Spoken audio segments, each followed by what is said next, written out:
Hello, my name is Alan, and in this video, I am reviewing the fan game Pokemon Sage. For this review, we will be looking at the region, the story, Pokemon designs, not all of them, just a few, and the game's challenge, like if the game was difficult or not. If you don't want any spoilers, don't worry, I won't be touching on anything that will spoil the game for those who want to play themselves. If you do want to watch somebody play just to get an idea of what the game is, you can also go to my playthrough or let's play of Pokemon Sage. So Pokemon Sage was a fan game originally developed by members on a 4chan board back in October the 2012. It was called Create a Pokedex. People just were making a Pokedex, and then from there they decided to make a full fan-made game back in 2015. And it is, you know,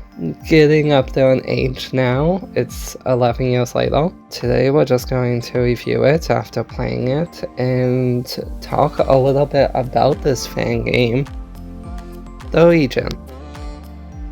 In Pokemon Sage, we explore the Yoros region. Yoros is based on Latin America, and you can feel the rich history and culture within the opening of the game. You get a look at the legendary Pokemon. Just like in any Pokemon game, there was some suspense music playing when the opening happens. As I was playing, I did find it interesting how the game started off in a snowy area. We don't see that a lot in like many Pokemon fan games, or even Pokemon games actually. They're always just like a little tiny town somewhere by a forest. I did end up starting off with the grass starter. Just like any Pokemon game, there was water, fire, or grass that you can choose from. I did choose grass, and I did find it a little difficult. I'm thinking that the grass starter is actually the hard mode for the game, because in the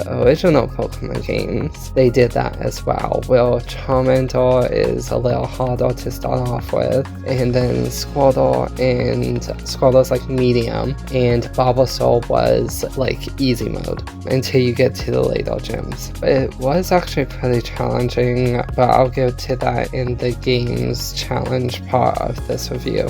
You spend some time in the snowy area, which was actually pretty unique. Then I got to the Crossroad Town, and things started to change. It was actually really interesting, and I started to like explore a little bit more, because there was actually quite a lot of places to explore once you got through the snow area, and you beat the first gym later. There is a western-like area that you can explore. It's actually, I don't think there's many Western style places out there in the Pokemon world, but this one was like a Wild West kind of feel. There was a ranch like close by, I do believe. Then there was like some ghost houses that was blocking the way. I wasn't able to get past them because of the demo I think I was playing, and I couldn't figure it out. So the region does have a lot of unique spots. There's a beach area, there is like a wetlandish area, there's a forest, plenty of caves to explore. You actually explore a cave very close to the beginning, and yeah, it's just how they have things laid out. It feels like that there's a bigger build-up happening as you're playing. The story.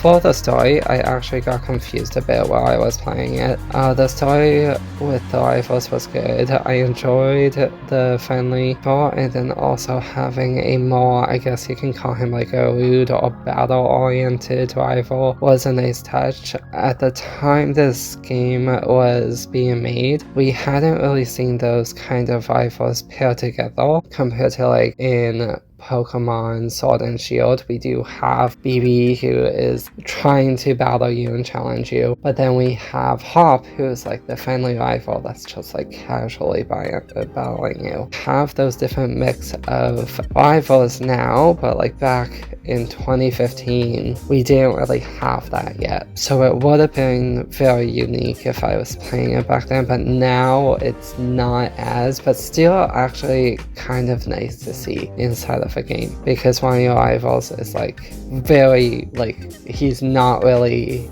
friendly at all to you. It's actually kind of nice. You just kind of see him as you're traveling. So that is all I'm gonna say about the story, due to there being some spoilers if I continue. On to the next category, Pokemon designs.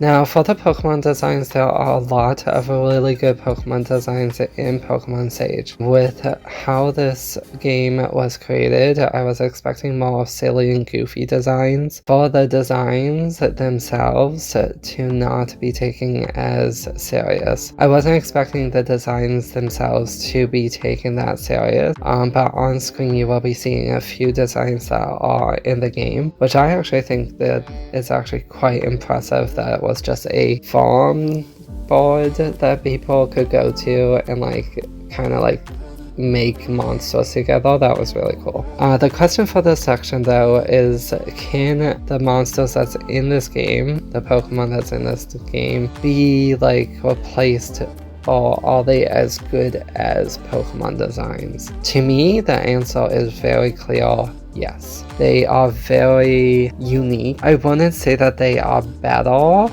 If this fan game was a real monster catching game, then I think it would be a pretty well designed when it comes to the monsters, because they are pretty cool looking. There is some that are cute. There is some that I saw and I was like, this should be a Pokemon. There was some that I saw, of course, and I was like, I don't really feel it, but I know that other people out there would like it. There are around 229 Pokemon in this game, which is a lot, but in the demo there wasn't that many that was in it yet, but I could definitely see how the other ones would play roles, like as you are battling and as you are exploring this region. There is a lot of different locations, but there are a few designs, like I said, that I'm not a fan of. I know other people might be, but they are just not for me.